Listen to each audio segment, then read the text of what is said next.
congressman yan. Vice governor ang tatakbuhan yan. Ng governor? Hindi niya bibitawan ng probinsya. Ay, nako, para bang kumbaga sa parang tinanggalan mo ng dextrose yung isang pasyente pagka tumakbo ka ng congressman nga. Tignan mo. Mayor sir, linggo po kahapon. Sir. Nasaan po kayo nung mangyari ang sunog? Ba't po kayo nakapag-respond kaagad? Bahay. I was in my house. I was preparing breakfast. With my children, my daughters, Diana and Sophia, and I got a call from the barangay chairman in the other barangay telling me that there is a fire.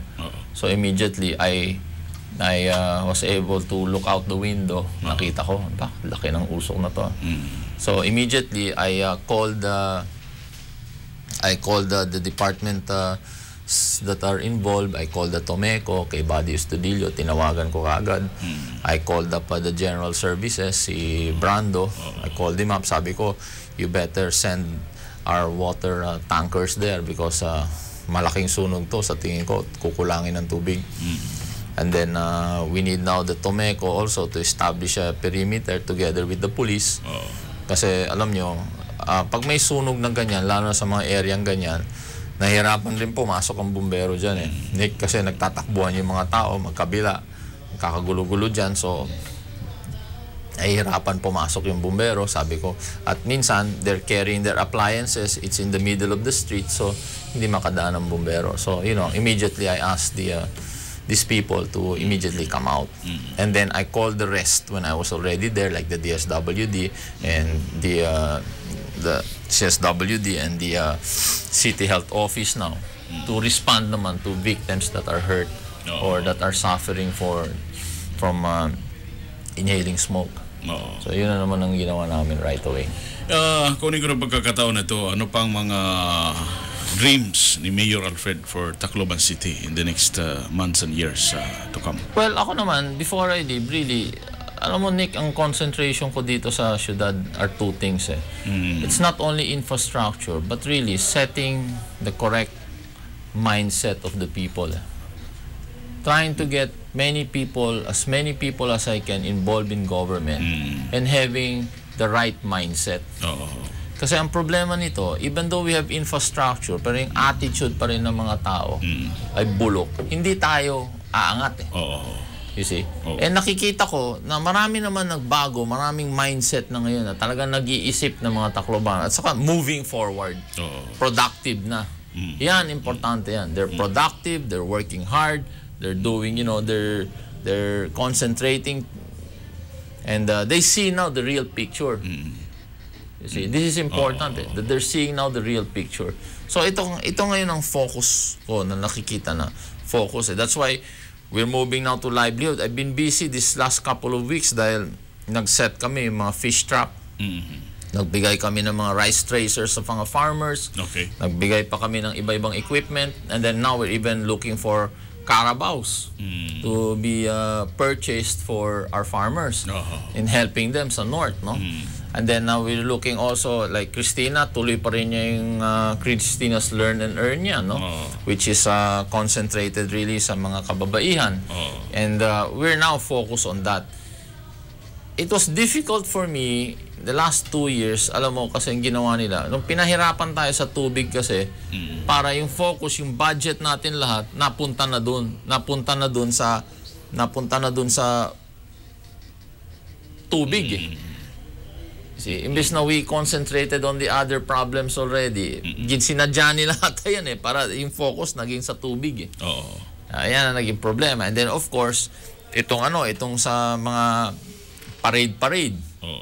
Ito naging alam nyo, ako, I see no reason even last year Imagine, I keep repeating, ano pa bang gusto nila sa amin? Sa 29 ng June, which is the traditional date, they are always invited. Last year, the year before that, they turn on our invitation because they want their own date, which is the 27. They kept doing that Sa tanong ko, kaya nyo gawin sa Cebu yan? Kaya nyo gawin sa Davao yan? Kaya nyo ba gawin sa Iloilo yan? No. Pag meron piyesta ng dinagyang o piyesta ng sinulog, pupunta tayo ron at sasabihin natin sa mayor ng Cebu, magpaparada kami dyan 3 days before, whether you like it or not. O, di ba? Pagkatapos, sasabihin ng mga media, nandyan na sila sa kalye, sana pinayagan mo na lang, sana pinayagan mo na lang. Sinadya nyo, ba't nyo dinala dun?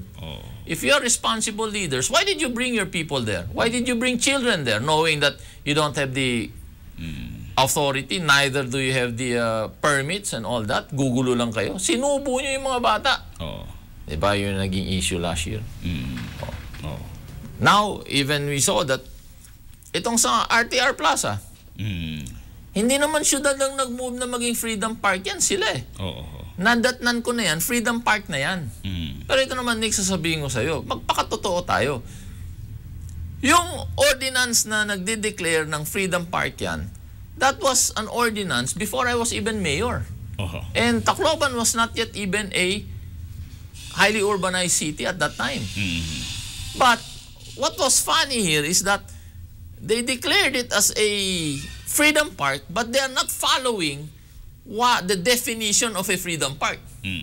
Because nakalagay sa Freedom Park, there is really no drinking, eating, nothing there like that. You cannot put that in a Freedom Park. You check the Freedom Parks all over the Philippines. You cannot do that. And yet they were doing it in RTR. All we did was saying, since you called yourself a Freedom Park, let's follow now the rules and regulations of a Freedom Park. Pang-iipit sa amin yan. Bakit? Di sana dineclare nyo sa province na hindi yan Freedom Park. Kita mo, Nick? Ginawang politika na naman eh. Sinasabi na, nangiipit daw kami. Hindi nangiipit kayo. Nagsabi na Freedom Park kayo. Eto, may ordinance kami, hinahawakan. I think mayor pa nga ito si Uldareco Mate noon when that was declared as a Freedom Park. By them. Because all ordinances, dumadaan pa sa probinsya noon. And nung dumaan sa probinsya, sila nag-approve noon. Kaya ako, sabi ko, you called yourself a Freedom Park and then now you will not abide by the rules and regulation of a Freedom Park. That is all. We just copied it. Itong Freedom Park, since you say you're a Freedom Park, this is what you should be. This is what you should do and this is what you should not do if you're a Freedom Park. Hindi pinayagan, pinulitika. Tingnan mo, kalokohan na yan, di ba? Mayor, inabot na po tayo ng oras. Sir, you're so articulate at naubusan po tayo ng tanong. Kung may mensahe po kayo to the people of Tacloban, especially sa mga nasunugan at sa mga kamag-anak nila na baka nag-aalala, go ahead po, sir. Ako masasabi ko, let us pray and be thankful that nobody died. That was my immediate concern, that everybody comes out of this safe and sound. Yung mga material things na yan, kaya natin yan. Kaya na maibalik yan. Kaya nyo. In fact, if you pray hard, you will even get more than what you've lost. So ako, don't worry about that. You know, just like the Lord promised us, every day the sun will rise. Every day there is a new tomorrow. Let's just keep moving forward. Let's do the right thing. Let's help each other. And we will get out of this. And I assure everybody there na, the city government, I myself will make sure that everyone will be attended to and we will help everybody above politics. Okay? So ako ay nagpapasalamat sa mga grupong tumulong dyan.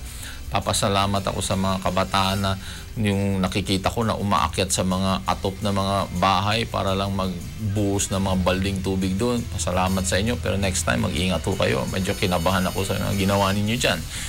Nagpapasalamat ako sa iba-ibang mga kumpanya na nagbigay ng mga relief goods. Pasalamat ako kay Congressman Martin for responding immediately and giving us food, especially for the for the organization that the City Hall people there, kasi we have no more time to cook and they supported us. So pasalamat ako dyan, and we're blessed. So let's continue to work hard for our city and let's continue really in search for the truth, in search for what is right really for our city and for our province and for our region. So Maraming salamat and maupay nga adlaw sa aton na tanan. Thank you. Maupay nga aga. Thank you so much, Mayor. Mga kabugtuan din hinaton tinatapos sa naton panindugan. Iyong batian na naton tinahod nga Mayor Syudad ng Tacloban, Mayor Alfred Romualdez. Kapag may da ka mo mga sobra nga mga panapton nga di na niyo ginagamit, papasalamat one way of saying thank you nga waray maha kadihaaton ang disgrasya.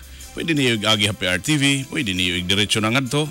Kung ano nala nga mga pwede kita makagpaangbit, pasalamat ha aton. O di gani Coordinator Mayor Alfred Romualdez sa Astrodome. Dito ihatag nala diretso para mas malaksi. Bisan diri taga Tacloban, diin man niya parte nga abot naton broadcast. Masubo po ang gindangatan ng mga taga Old Road kakulog ngadlaw.